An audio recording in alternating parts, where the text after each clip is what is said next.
tal? Muy buenas noches, bienvenidos a Noticias 22. Es viernes, a lo mejor no van a hacer grandes planes para salir al antro el fin de semana porque pues, no se puede, porque es una imprudencia, pero aquí les tenemos varias ideas para hacer planes de pasarla muy bien, entre otras cosas con la programación de Canal 22. Tenemos todo este recorrido por la Feria Internacional del Libro de Guadalajara que estaremos haciendo en este programa, y también a lo largo de los siguientes días tenemos películas, tenemos muchas cosas para ustedes. Rafael García Villegas, Güemantzin Rodríguez, qué gusto estar con ustedes, compañeros. Güeman, ¿tú qué tal? ¿Qué tal el fin de semana? Bueno, pues el fin de semana ya lo tengo todo coordinado porque todavía es la Feria Internacional del Libro, hay algunas cosas bien interesantes. Por ejemplo, hoy, bueno, justamente en este momento, lo pueden ver después, quédense con nosotros, está en la Feria Internacional del Libro de Guadalajara dentro de las actividades del Festival de las Letras Europeas. Marta Sanz, que es una gran escritora, está en este momento, y mañana también va a estar a las 8 de la noche un escritor austríaco bastante bueno, Martin Pollack. Entonces, creo que hay muchas cosas que ver y conectarnos. Nosotros les vamos a dar algunas rutas y guías, ¿no es así, Rafael? Así es, buenas noches. Hola Laura Regis, también en la traducción de lenguas de señas mexicana. Qué gusto saludarlos cerrando la semana. Además, por ahí, al margen de la FIL y toda la programación que tiene al respecto preparado Canal 22, está también el Festival de Cine Ruso en Film y Latino. No hay pierde para no disfrutar al máximo este fin de semana con arte y cultura. Y les comento que ayer, en voz de Demián Bichir, se rindió un homenaje al escritor Carlos Fuentes en el marco de la Feria Internacional del Libro, con una lectura dramatizada de Chacmol, actividad presentada por su esposa, la periodista Silvia Lemos. Chacmol es parte de la producción temprana del escritor mexicano Carlos Fuentes. La trama inicia con el relato del deceso de Filiberto, empleado de una secretaría que ha muerto ahogado en Acapulco. Su cuerpo es recuperado por su amigo Pepe, quien gradualmente descubre cómo Filiberto había adquirido una réplica del dios Chacmol en la lagunilla a sugerencia de Pepe. El relato describe cómo la estatua va tornando su piedra en carne y acecha hasta la locura a Filiberto. Chacmol fue presentado en una lectura dramatizada a cargo del actor Demián Bichir. El 11 de noviembre de 1954, el día de su aniversario número 24, apareció el primer libro de Carlos Fuentes, Los días enmascarados, publicado por Juan José Arreola, dentro de la colección Los Presentes. El libro contiene 6 cuentos que asombran al lector. Volví a palpar el Chacmol. Se ha endurecido, pero no vuelve a la piedra. No quiero escribirlo. Hay en el torso algo de la textura de la carne. Lo aprieto como goma. Siento que algo corre por esa figura recostada. En un cruce entre ficción y realidad, Carlos Fuentes desarrolló su texto a partir de una anécdota. El Chacmol es considerado como uno de los relatos más elevados de la literatura mexicana. El Chacmol surgió como numerosas obras literarias de la lectura de una gacetilla de periódico. Una exposición de arte mexicano visitó Europa en 1952.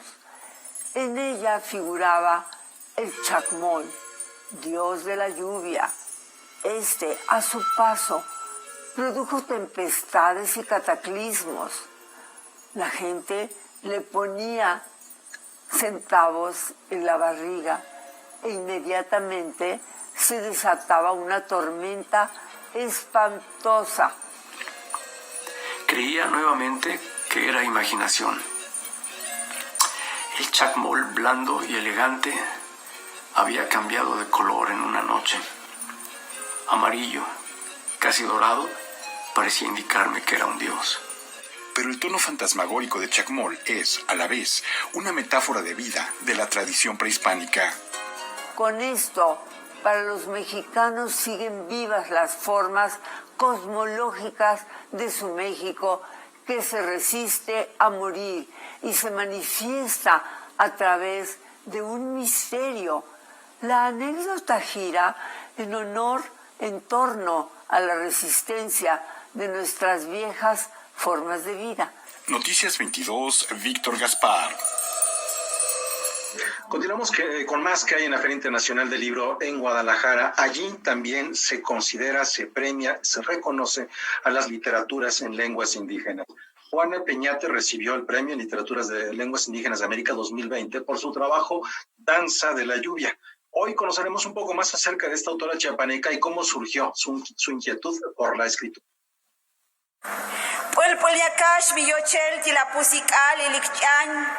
Desde niña disfrutaba de recitar poesía. Originaria de Tumbalá, Chiapas, Juana Peñate registraba en una libreta las historias de su comunidad, que posteriormente trabajaba en el taller de creación literaria que impartía el maestro José Antonio Reyes Matamoros. Tomó su lengua materna para expresarse, la tercera más hablada de su estado y de origen maya llamada Chol.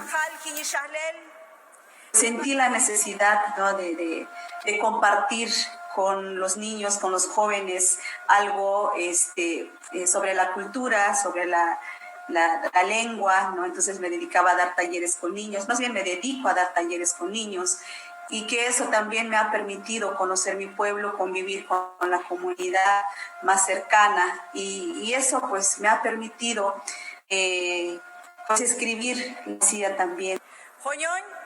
Estudió Derecho, es docente en educación primaria y promotora cultural. Debido a la carga de trabajo, dejó la escritura por mucho tiempo. Sin embargo, la pandemia la hizo retomar los textos y datos que fue acumulando por casi una década. Recojo testimonios de mucha gente donde voy conviviendo, porque es eso, ¿no? Convivir con la gente, luego escribirle en poesía, decirle, lo voy a escribir, ¿no? Pues sí, escríbelo, ¿no? Te dan permiso para escribir lo que tú haces en un libro. Creo que eso es lo importante, ¿no? Ser poeta de la comunidad. Basado en la sabiduría de su pueblo, escribió el poemario llamado Danza de la Lluvia. De repente la lluvia nos abraza, de repente nos empuja, de repente nos grita, de repente, o sea, realmente la metáfora es para mí es tan hermoso, porque me ha permitido eso, ¿no? De que en el libro no es precisamente la lluvia en lo literal, ¿no? Sino es un trasfondo, es una metáfora, donde para mí la lluvia es algo que me va a dar esa pauta de seguir adelante. Con esta obra, Juana Peñate ganó la 8ª edición del Premio de Literaturas Indígenas de América. Fue un trabajo que, según el jurado, destacó por exaltar el dolor que deja la muerte y sus rituales. Espero que de este premio, pues, más jóvenes, más mujeres, choles o no choles, pues sigan escribiendo su lengua, porque es tan importante. Noticias 22, Óscar Cortés. Y seguimos hablando del valor de las lenguas, de la expresión escrita, verbal, la diversidad de las mismas, porque fíjense que el lingüista Luis Fernando Lara, que es un destacadísimo conocedor de la lengua, de sus orígenes, de su historia, está entre los invitados de esta fiesta del libro. Ahora mismo ya pueden consultar su presentación de la obra colectiva Extinción y Pérdida de las Lenguas. Es un trabajo en el que participan varios especialistas y que investigan sobre el uso y las causas sociales, las causas también de políticas públicas que dañan la riqueza lingüística de México. Ante la concepción que ve a las lenguas como organismos vivos, equiparados a aquellos que son objeto de estudio de la biología, el lingüista y miembro del Colegio Nacional, Luis Fernando Lara, opone el argumento de que las lenguas viven mientras existan sus hablantes. Poblaciones en muchos casos condicionadas por los procesos de conquista y los flujos migratorios, entre otros factores. Así lo expone el especialista en el libro que compila bajo el título La extinción y pérdida de las lenguas, nombre que también recibe la conferencia con la que participa en la Feria Internacional del Libro de Guadalajara.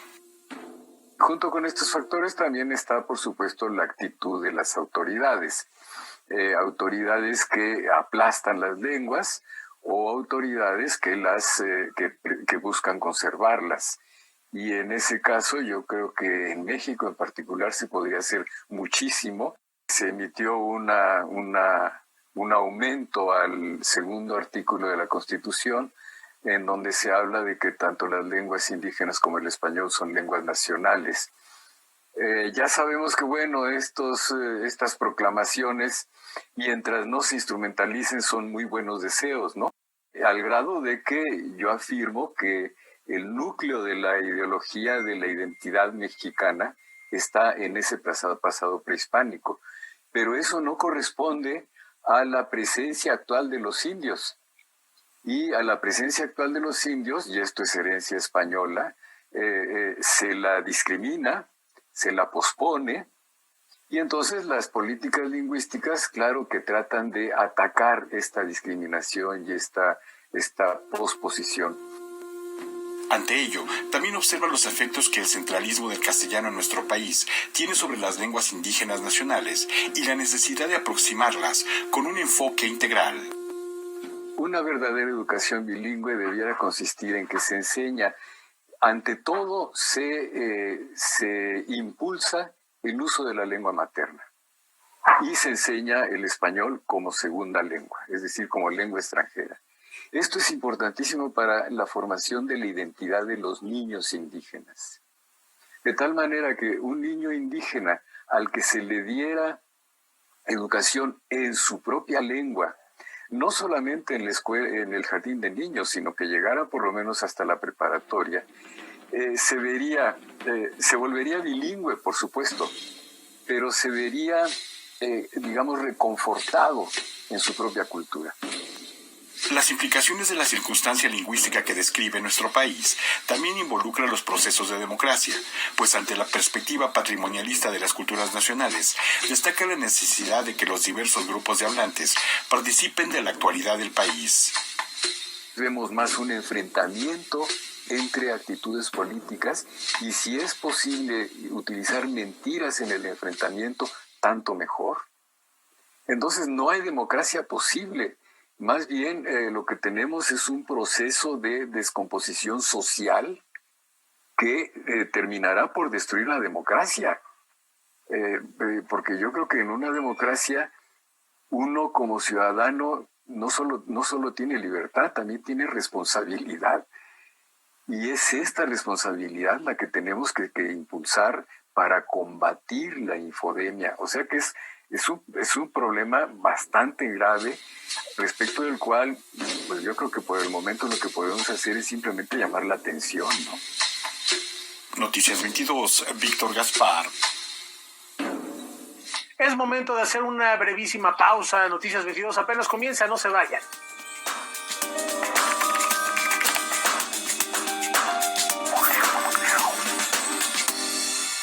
El Gobierno de México y la Secretaría de Cultura están contigo en la distancia. Y te invitan a conocer contigoenladistancia.cultura.gov.mx. Es una plataforma de libre acceso en donde encontrarás videos, documentales, libros, recorridos de museos y sitios arqueológicos.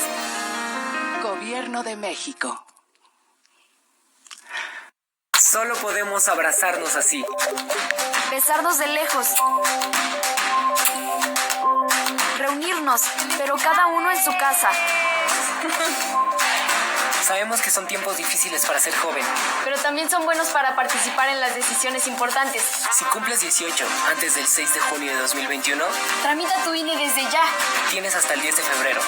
Este 2021, ¿contamos todas? Contamos todos. INE.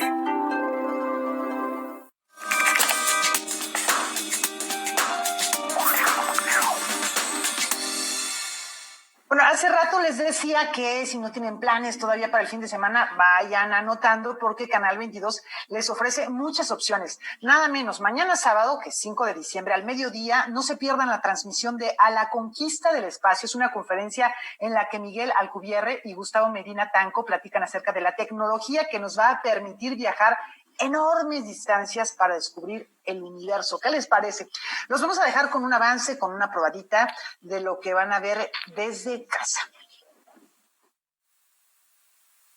Imagínense que estoy aquí sentado y expando el espacio. Expander el espacio es también una manera de curvarlo. Y todo el mundo ha ido a hablar de la expansión del universo. El universo sabemos que se expande a gran escala desde hace 100 años. Lo descubrió Edwin Hubble y además es una parte de la teoría de la relatividad moderna, la expansión del universo. Pero la gente se imagina que la expansión del universo quiere decir que hubo una explosión central y las galaxias habían volando. Y no es así.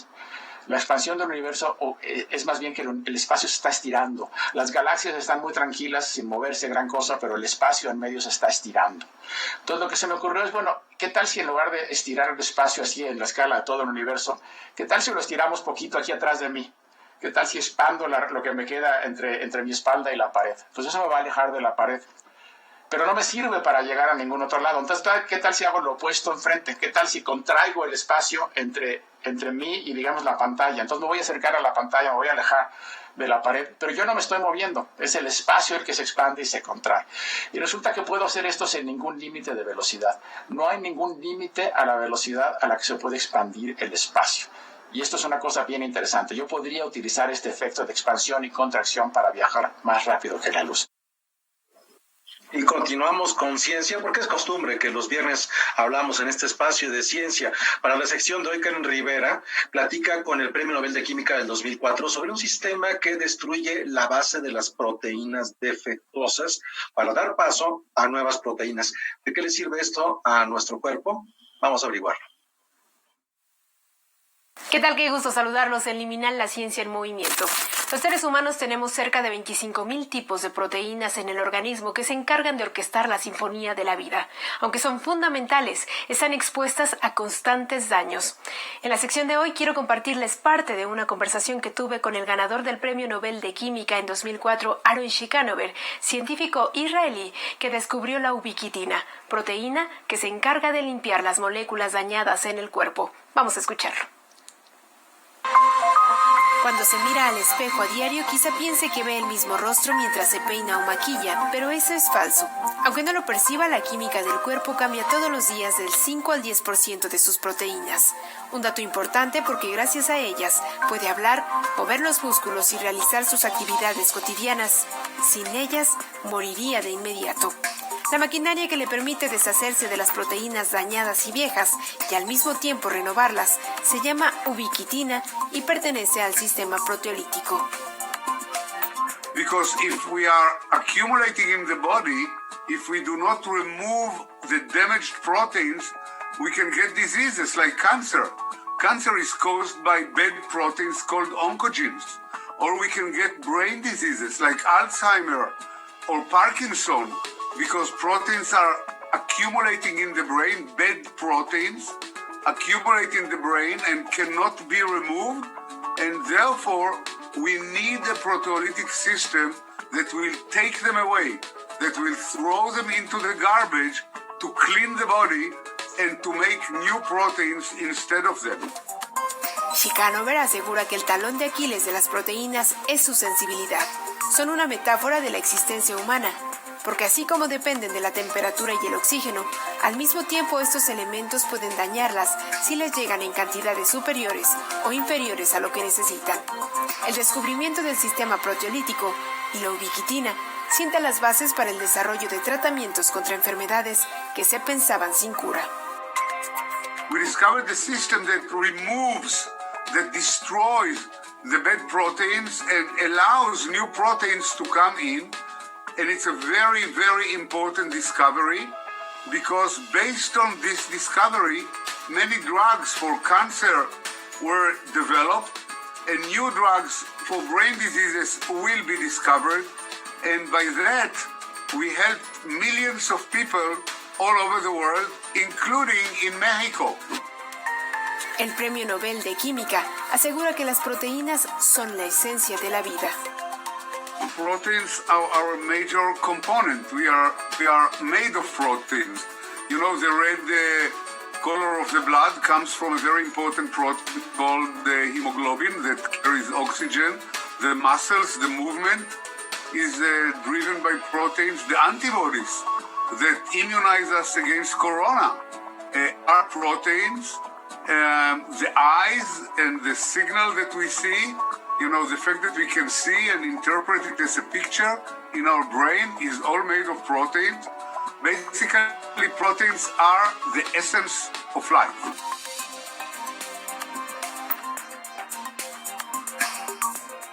Aaron Shikanover asegura que lo mejor que pueden hacer las personas por ellas mismas es que su pasatiempo sea su profesión. Para él, su pasatiempo favorito es la ciencia y con esta investigación nos recuerda que la vida es una interacción entre moléculas que están por destruirse y por construirse. Hasta aquí la información. Hasta la próxima. Y a propósito de la presencia de este Premio Nobel de Química en la FIL, platicó con Antonio Lascano sobre la genómica, sobre los ribosomas, también conocidos como las máquinas genéticas.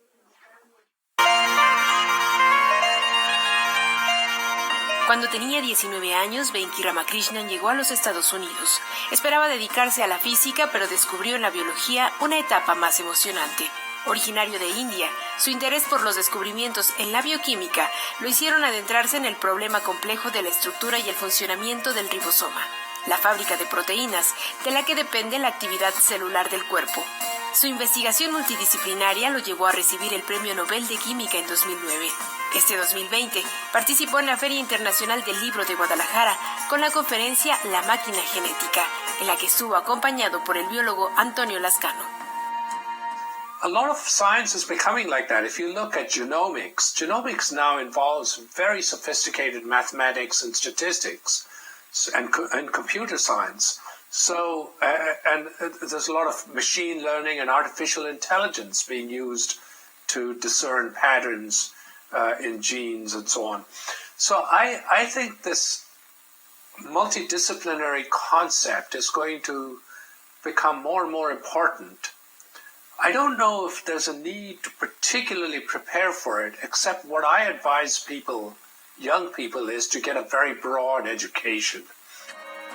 Durante la charla, Venki, como pide que le llamen, recordó cuál fue la importancia de descubrir la estructura atómica del ribosoma y cuál la de representarla.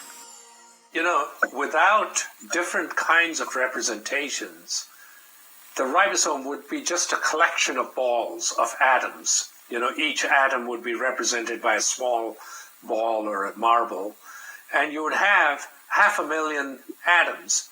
So you'd be just looking at a big collection of atoms, and you would have no idea how to interpret this object.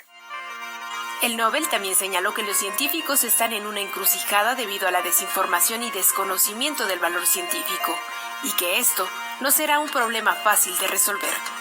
Además, se refirió al rol de los maestros, que es menospreciado y poco reconocido en la sociedad moderna. It is really terrible, and people think they can offload teaching to computers and so on. I think computers can be a good aid, but without that human interaction where a teacher is, you know, taking a personal interest in the individuals in their class, I think there'll be something really badly missing. And so, and I agree with you, they're very underappreciated, and I also think in most countries, they're also underpaid. Venki Ramakrishnan es autor del libro La Máquina Genética, publicación de editorial Grano de Sal. Noticias 22, Karen Rivera.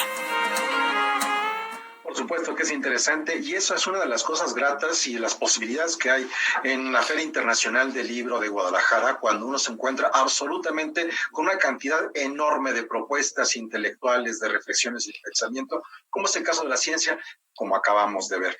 Y a propósito de ello, aquí en Canal 22 se están transmitiendo muchos de estos encuentros que ocurren en la Feria del Libro de Guadalajara. El próximo martes 8 de diciembre al mediodía, Canal 22 retransmitirá el consultorio astronómico 1000 jóvenes con Julieta Fierro, en donde la astrofísica mexicana contesta todo tipo de inquietudes sobre el sistema solar, la materia interestelar y los agujeros de gusano, entre otros temas. Enseguida les presentamos un fragmento para que ustedes se vayan animando a verlo próximamente en la pantalla. Y ahora, como van a ir misiones a la Luna de personas para instalar algunas hábitats en la Luna para seres humanos, para después aprender a vivir ahí y poder escalar a Marte, pues es muy importante hacerse de esa agua. Y ahora pues se está discutiendo precisamente en las Naciones Unidas a quién pertenece el agua de la Luna. Si es para toda la humanidad o es simplemente para algunas cuantas personas. Además, tener agua en la Luna es muy importante porque los astronautas no solo tienen que beber la luna, sino tienen que cultivar sus alimentos ahí, obtener oxígeno, sino descomponiendo el agua de la luna se puede fabricar combustible para después regresar a la Tierra o de ahí emprender un viaje a Marte. Bueno, hemos estado hablando mucho del universo y hay otra astrónoma académica también que es Claudia Lagos. Ella nos lleva al espacio exterior para descubrir por qué es tan difícil observar, entender, detectar la materia oscura del universo de la que seguramente han escuchado hablar varias veces. Vamos a ver de qué se trata esto.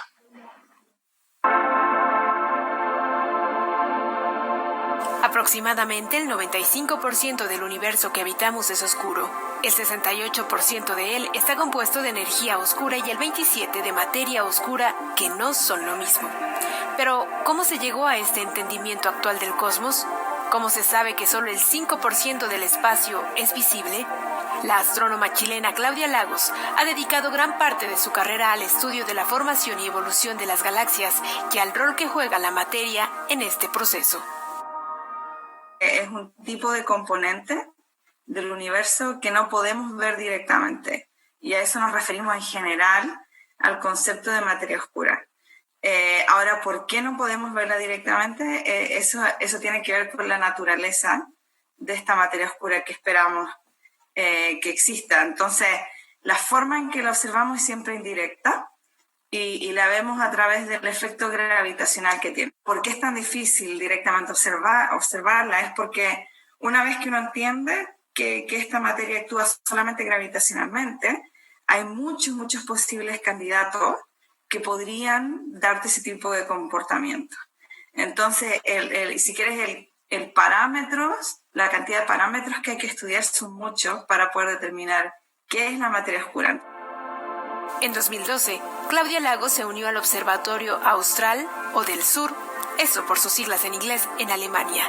Y desde el 2015 reside en Australia, donde contribuye en la construcción del radiotelescopio ASCA, considerado el más grande del mundo.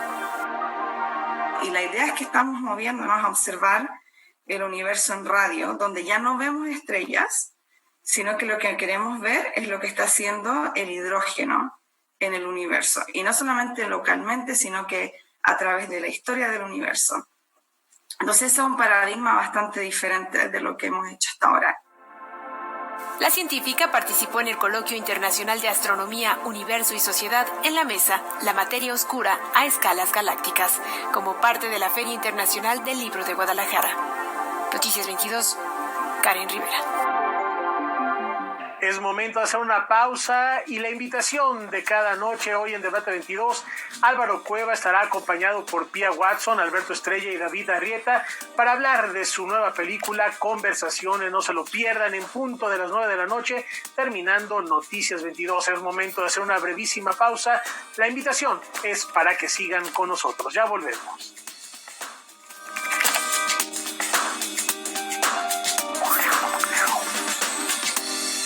El Gobierno de México y la Secretaría de Cultura están contigo en la distancia. Y te invitan a conocer Contigo en la Distancia.cultura.gov.mx. Es una plataforma de libre acceso en donde encontrarás videos, documentales, libros, recorridos de museos y sitios arqueológicos. Gobierno de México. Señoras y señores, un nuevo programa de Algarabía TV aquí por Canal 22. Vamos a hablar de cosas cinematográficas, de los grandes directores con un maestrazo cinéfilo, y Pilar, que también es cinéfila de toda la vida. No se lo pierdan. 25 directores de cine, que obviamente no están todos los que son, ni son todos los que están, pero no le pueden cambiar. Quédense aquí. Grandes directores en Algarabía TV, viernes 21 a 30 horas.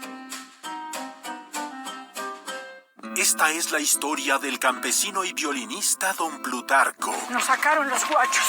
Se llevaron a la Lupe y a mi chamaquita también. ¿Por una mendiga burra veniste hasta acá? Sí, patrón, para ir a buscar a una persona.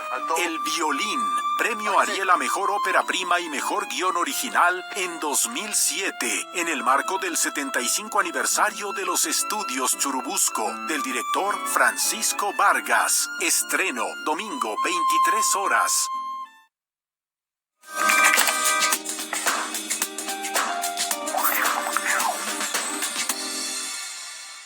Bueno, seguimos con espléndidas recomendaciones. La verdad es que qué comodidad puede estar en casa y disfrutar de lo que va a ocurrir el próximo miércoles, 9 de diciembre al mediodía, aquí en Canal 22. Se va a retransmitir La Memoria de la Tierra. Es una lectura poética del 5º Encuentro de Literaturas en Lenguas Originarias de América, donde distintos autores compartieron su reflexión acerca de cómo las medidas de confinamiento han afectado la comunicación social y hasta la propia creatividad al interior de las comunidades indígenas. Esto, la verdad es que se va a poner muy interesante. A continuación les vamos a ofrecer un adelanto, un fragmento de lo que van a poder ver en pantalla de Las mujeres y el frío. Se trata de un poema de la poetisa mapuche Liliana Ancalao. Vamos a verlo.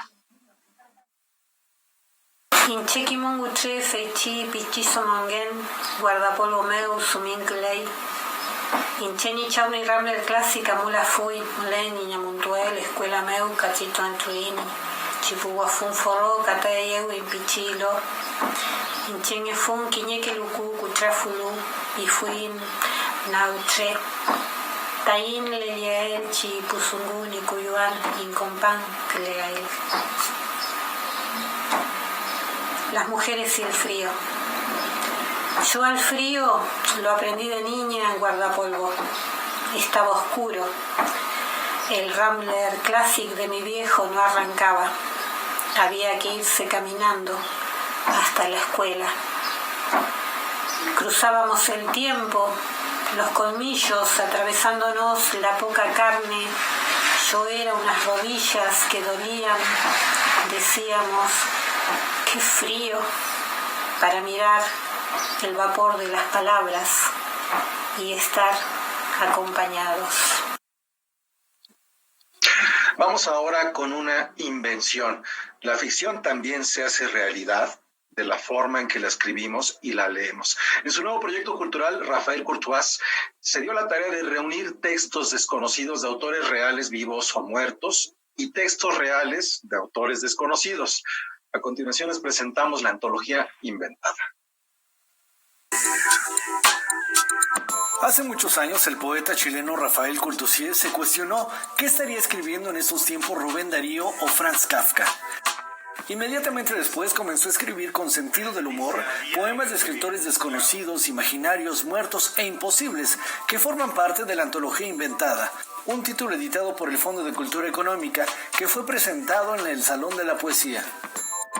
En la antología Inventada hay un proyecto donde yo no reconstruyo, yo genero, invento poemas de poetas que he amado, de poetas que son fundamentales para mí, que van desde Alfonsina Storni, Silvia Plath, y otros que no son poetas, pero acá aparecen en fragmentos de prosa poética, como Clarice Lispector, como Jean-Paul Sartre, y otros que son totalmente desconocidos, inventados, incluso son del futuro. Uno de los últimos poemas del libro es de una poeta, Itzel, que habla del mercado de Mixcoac, pero esta Itzel va a nacer en México en 2036. Es una recopilación que juega con el lenguaje, la biografía de los personajes y el tiempo. Es un proyecto de ficción también. Es un proyecto donde uno puede reconocer algunas voces y otras que son insólitas y que no son poetas amados. Aparece, por ejemplo, un inédito de Donald Trump que supuestamente en estos días aparece en los archivos de la CIA. El poeta combina el verso con la prosa. En cada una de las creaciones narra la forma en la que fueron escritos y descubiertos los textos de creadores consagrados, entre los que se encuentran Bob Dylan, Juan Rulfo y Rubén Darío. Lo que trato de hacer no es emular, sino asimilar. La literatura es un tejido que se ha construido en la historia incluso antes de la escritura. Todos vamos tejiendo en cada generación lo que han hecho poetas de otros tiempos. Antología Inventada está disponible en formato digital y físico. Y que la poesía es una fiesta. La vida vale la pena porque dentro de la vida está la poesía, y la poesía es tan parecida a la vida que es un misterio. Abrazo para todos. Noticias 22, Óscar Cortés. La poesía es un misterio, vamos a adentrarnos en ese misterio y vamos a adentrarnos también a los misterios de Gonzalo Tavares, que platicó con Webansin Rodríguez. Él le comentaba en esta entrevista que le gusta inventar ideas, generar ideas y a partir de esas invenciones empezar a escribir. Él también decidió hacer una serie de columnas que atestiguan la primera ola de COVID-19 en Europa, y la incertidumbre del confinamiento permitió que el autor portugués creara algo que dio por título El Diario de la Peste.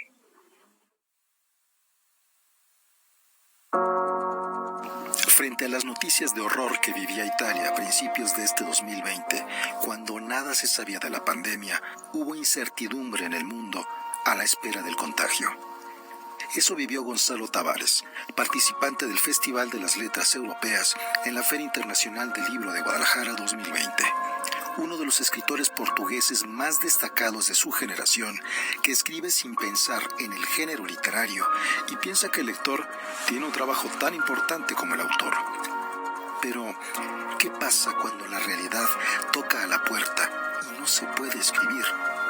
En ese momento, Tavares le propuso al periódico de su país, El Expreso, escribir una columna diaria del 20 de marzo al 20 de junio de este año, titulada Diario de la Peste, que se leyó en todo el mundo.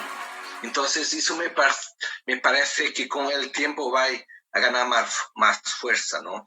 Entonces yo no podría hoy escribir sobre los días de marzo como ha escrito en marzo. Yo estaba escribiendo directamente en la actualidad, terminaba por veces a la medianoche tremendo, muy cansado, muy fatigado. Al fin de 70 días estaba muy fatigado, mas siempre escribiendo, por vez escribiendo sobre algo que estaba viendo una hora atrás. Para Tavares, quien gusta alejarse de su entorno de cuando en cuando para poder escribir, esta columna significó cambiar su dinámica y estar permanentemente conectado con los hechos. Yo diría que la pandemia es tal vez el gran evento global que vaya a marcar generaciones. Entonces, yo y muchos otros ciertamente no podremos escribir de la misma manera. Vamos a escribir sobre los efectos de la pandemia y probablemente de aquí a muchos años se podrá hacer cosas muy fuertes sobre la pandemia. Mas para mí los diarios de la pandemia ha sido un momento muy importante para mí a todos los niveles. Tavares es cuidadoso con sus palabras. No considera que las circunstancias de la pandemia sean como vivir una conflagración bélica. Sin embargo, a diferencia de la Segunda Guerra Mundial, hoy el impacto es absolutamente a todas las personas y su modo de vida ha quedado trastocado. Esperemos que de esta pandemia al final salgan libros cada vez mejores, más acima de todo una sociedad mejor. Tengo mis dudas. No soy un optimista. Lastimo, no soy un optimista. Pienso que la arte va a cambiar, la sociedad y el hombre también individual va a cambiar. No sé si soy más optimista en relación a la arte. Pienso que podrán salir cosas fuertes. Una otra hipótesis más optimista sería que una gran fiesta en la próxima década, una fiesta de alegría, de reencuentro. Pienso que también irá a existir, juntamente con el resentimiento negativo. Pienso que habrá un sentimiento de fiesta y de agradecimiento también por regresar a cosas muy simples como estar con nuestros padres y madres, etc. Vamos a ver. La serie de columnas El Diario de la Peste de momento no tiene planes de ser editada en formato de libro. Sin embargo, Gonzalo Tavares busca que sea posible el año entrante, tanto en su país como en México. Bueno, por poner un paralelo, lo que hizo Gonzalo Tavares fue escribir constantemente durante 90 días a partir de los momentos peores de la pandemia. Eso también ha ocurrido en otras ocasiones, por poner un paralelo. El Diario del Año de la Peste de Daniel Defoe, que tiene esta portada maravillosa, que es un cuadro de Hans Bruegel el Viejo. Y resulta interesante esta reflexión, aunque también dentro de esta conversación, que si quieren conocerla un poco más extensa, está en Noticias 22 Digital. Él comenta que sí era un impulso que requería hacer en este momento, pero que también las otras novelas o lo que se vaya a escribir de la pandemia en los siguientes años tendrá un impacto diferente y distinto.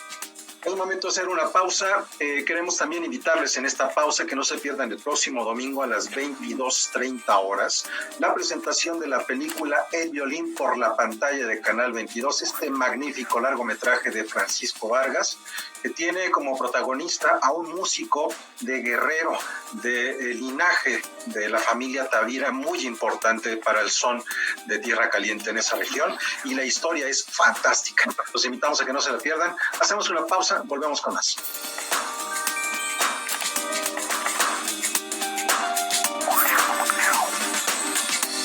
En el marco de los 16 días de activismo contra la violencia hacia las mujeres y las niñas, te presentamos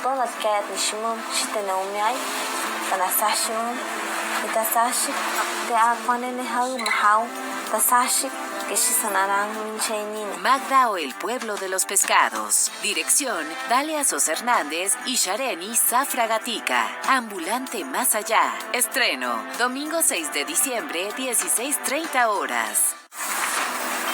El compromiso no duerme. El valor nunca toma vacaciones. La lealtad no descansa. La disciplina jamás parpadea. Tu respeto es nuestra fuerza. Ejército y Fuerza Aérea Mexicanos. La gran fuerza de México. Secretaría de la Defensa Nacional. Gobierno de México. Cine, todos amamos el cine y estamos probablemente ante la gran película de la pandemia, una súper sorpresa. Nos acompañan Pia Watson, David Arrieta, Alberto Estrella. Quédense después del Noti, les conviene. Hablaremos de conversaciones aquí en Debate 22. ¡Los esperamos! Hoy, 21 horas, Canal 22.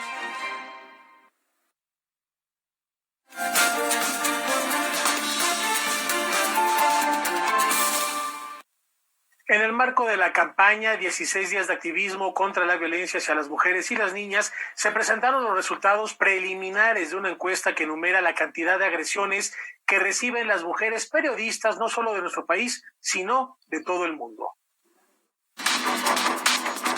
El 73% de las mujeres periodistas ha experimentado violencia a través de Internet en el curso de su trabajo, incluidas amenazas de daño físico y sexual, además de ataques a la seguridad digital. De acuerdo con los resultados preliminares de la encuesta mundial sobre la violencia en línea contra las mujeres periodistas que presentó la UNESCO. En los últimos 14 años, de 2006 a 2019, han sido asesinados en el mundo más de 1.400 periodistas.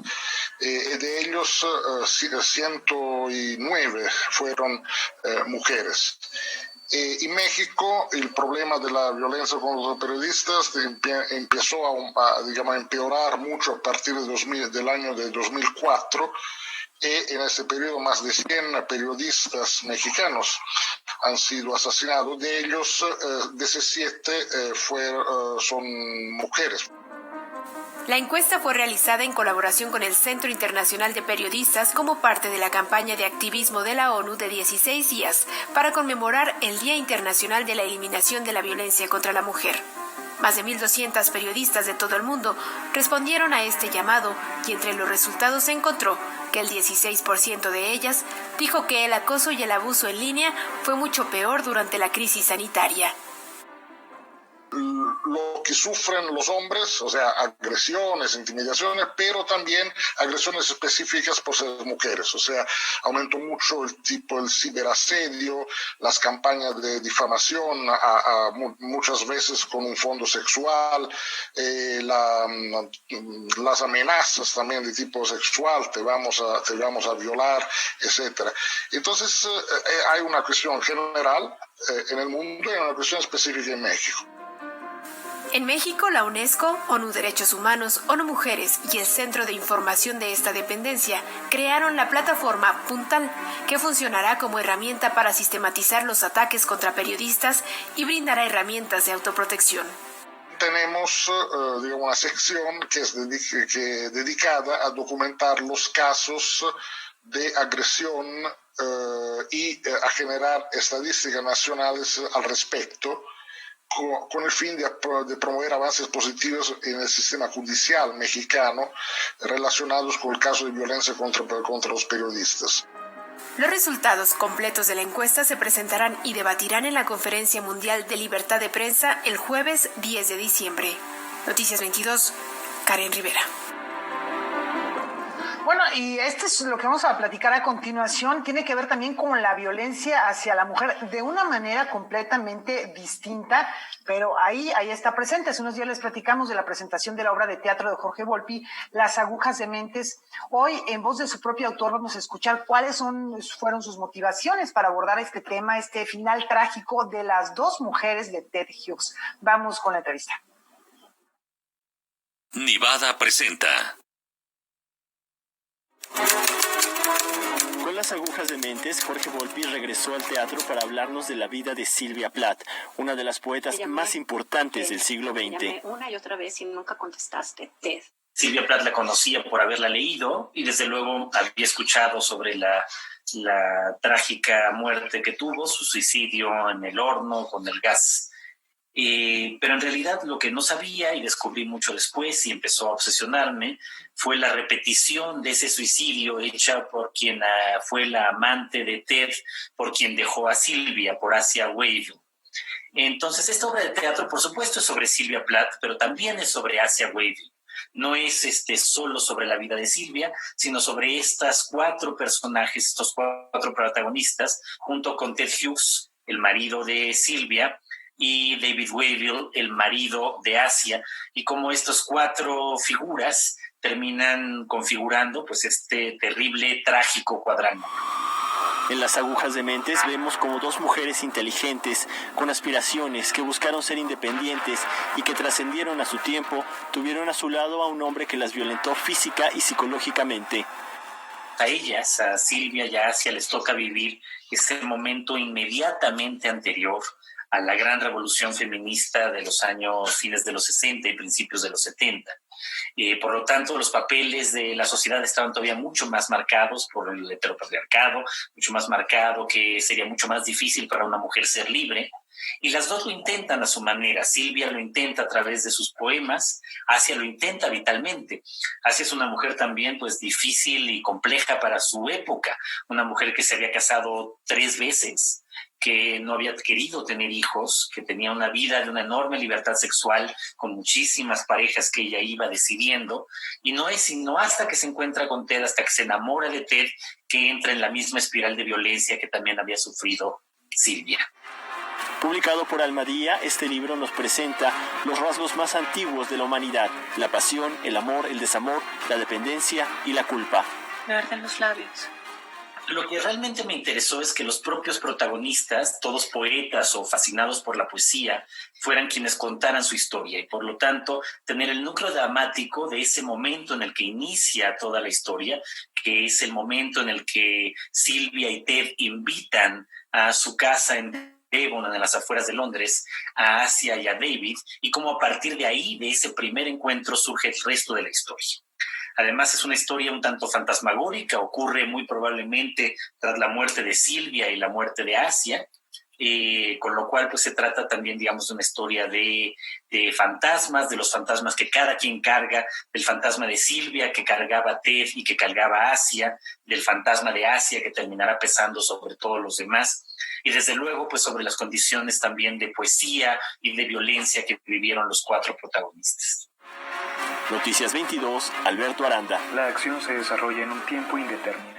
Y ahora vamos hasta Madrid, España, con nuestra corresponsal Francina Islas, quien nos tiene todos los detalles acerca de los 35 trabajos mexicanos que participan en la 7ª Bienal Iberoamericana de Diseño.